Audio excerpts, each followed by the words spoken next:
Hello, this is Alister McGrath again, talking to you about C.S. Lewis from Oxford University. And in this presentation, I want to explore the idea that Lewis is a big picture thinker. This phrase is often used by psychologists and others to point to a way of imagining or thinking about our world which sees it as being interconnected. And for Lewis, Christianity is not a set of disconnected ideas, but a coherent whole.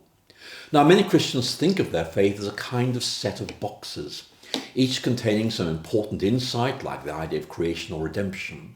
And what Lewis wants to do is to weave these threads together, to give us something larger. He wants us to see the pattern that emerges when these threads are woven together. Let's change the image slightly.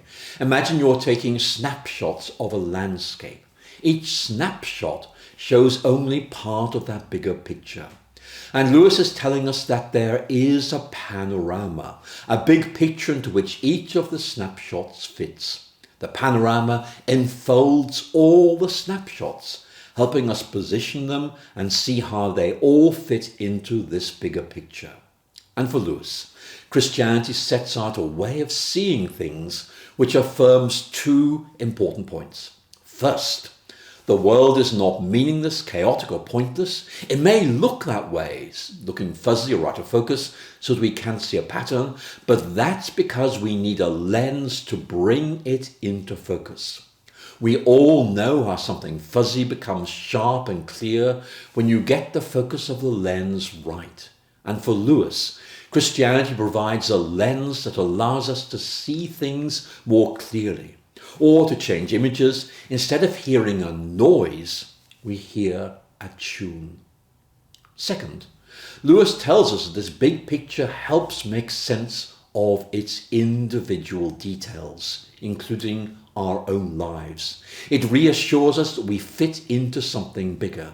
We're part of this bigger picture and we are meant to be there. And the picture isn't complete without us. And grasping this greater view of things helps us to understand our own world and ourselves better. Now, Lewis is in good company here. The novelist Dorothy L. Sayers also discovered this remarkable ability of the Christian faith to make sense of things. Christian belief, she wrote to a colleague, seems to offer the only explanation of the universe that is intellectually satisfactory. In fact, Sayers was so attracted to this aspect of Christianity, its ability to make sense, that at times she wondered, I quote, whether she'd fallen in love with an intellectual pattern. Lewis saw Christianity's ability to make sense of things as part of its attraction, but he realized there were other things there as well, not least the immense stimulus it provided for his imaginative life and his exploration of the theme of beauty. Now, we see this especially in a talk Lewis gave at the Socratic Club in Oxford during the Second World War. And here is the final sentence of that lecture. I'll quote, "I believe in Christianity as I believe that the sun has risen, not only because I see it, but because by it I see everything else." And this powerful image of the sun rising and illuminating a dark landscape perfectly sums up Lewis's basic conviction that Christianity makes sense of things, far more sense than his earlier atheism. And in fact, when I myself first read that sentence in February 1974, it transformed my understanding of the nature of Christianity. For Lewis, the Christian faith gives us a lens that brings us into focus. It's like turning a light on and seeing things clearly for the first time. And Lewis began to realize that truth is about seeing things rightly, grasping their deep interconnection. Truth for Lewis is something that we see rather than something we formulate logically. For Lewis, the Christian faith offers us a way of seeing things properly as they really are, despite their outward appearances. Our faith enables us to go deeper, beneath external experiences. And Christianity provides us with an intellectually capacious and an imaginatively satisfying way of seeing things and grasping their interconnectedness. Sure, we may find it difficult to express this in words, but it's really there. It helps us to make sense of what we experience within us and observe around us. So this image of the sun rising and showing things as they really are is a way to help us see God as both the ground of the rationality of the world and the one who enables us to grasp that rationality in the first place. So for Lewis, Christianity gives us a standpoint from which we can look at things and grasp their intrinsic coherence. We can see how things connect together.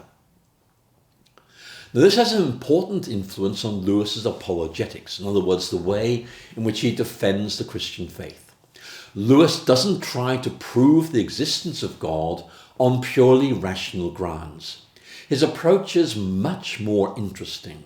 Throughout his apologetic writings, like Mere Christianity, Lewis appeals to shared human experience and observation. Instead of launching an argument for the existence of God, Lewis invites us to see how what we observe in the world around us or experience within us fits neatly into the Christian way of seeing things. And Lewis's genius of an apologist, in my view, lay in his ability to show how a Christian viewpoint is able to offer a much more satisfactory explanation of human experience than its rivals, especially the atheism he had once himself so enthusiastically advocated. Let's look at an example, Lewis's argument from desire, which we find in the chapter on hope in Mere Christianity. Now, this actually isn't really an argument at all. It's much more about showing how theory and observation fit together so well. It's a bit like trying on a coat or a shirt for size and looking at yourself in the mirror. How well does it fit? How many of our observations of the world can a theory accommodate? How persuasively does it do this? And Lewis's argument from desire invites us to discover how easily and naturally our experiences of desire fit into a Christian framework. So Lewis argues that many people experience desires and longings that no experience in this world seems able to satisfy. So how are we to explain these? Lewis offers three possible explanations. First, we're never satisfied because we're looking for the wrong thing in this world. If we extend the scope of our search, we'll eventually stumble across what really makes us happy. This, Lewis suggests, just leads to a long and fruitless search for something that we never find. Or second, we might just give up in despair, believing there is nothing there to satisfy us. Why bother looking? Let's just give up. But Lewis believes there's a third answer, one that chimes in deeply with his own experience. When we see these longings through the lens of the Christian faith, we realize they are exactly what we'd expect if Christianity is true. Christianity tells us this is not our true home. We were created for heaven. Listen to Lewis's words. If I find in myself a desire which no experience in this world can satisfy, the most probable explanation is that I was made for another world. So what difference does this make? Perhaps the easiest way of explaining this is to compare Richard Dawkins and Lewis. For Dawkins, there is no meaning or purpose in the universe, nor is there any goodness. That doesn't stop us inventing ideas of meaning or goodness, but we're just basing our lives on something make-believe. We're pretending there is meaning or there are certain moral values that are reliable, but deep down we know they're just our own inventions, things we have created to help us cope with life and to struggle with its puzzles and pain. But Lewis offers us a very different approach. There is meaning to life. We didn't invent this. There is a deeper moral order within the universe. We didn't invent that either. And once we discover these, we can base our lives on them. So this is not about inventing goodness or meaning, but discerning them. And Lewis discovered God was both the one who disclosed and safeguards meaning and morality. We're invited to enter into a new way of seeing things, which is also the right way of seeing them, not because anyone imposes it on us, but because we've discovered it and realized it's reliable and trustworthy. Now, I think this is one of the most interesting aspects of Lewis's approach to faith, and I hope you'll find it to be helpful as well. The key point is that Lewis wants us to appreciate that Christianity offers us a big picture which he invites us to grasp. He's worried we might just focus on individual trees like the doctrine of the Trinity, and in doing so miss the forest. So where do we go from here?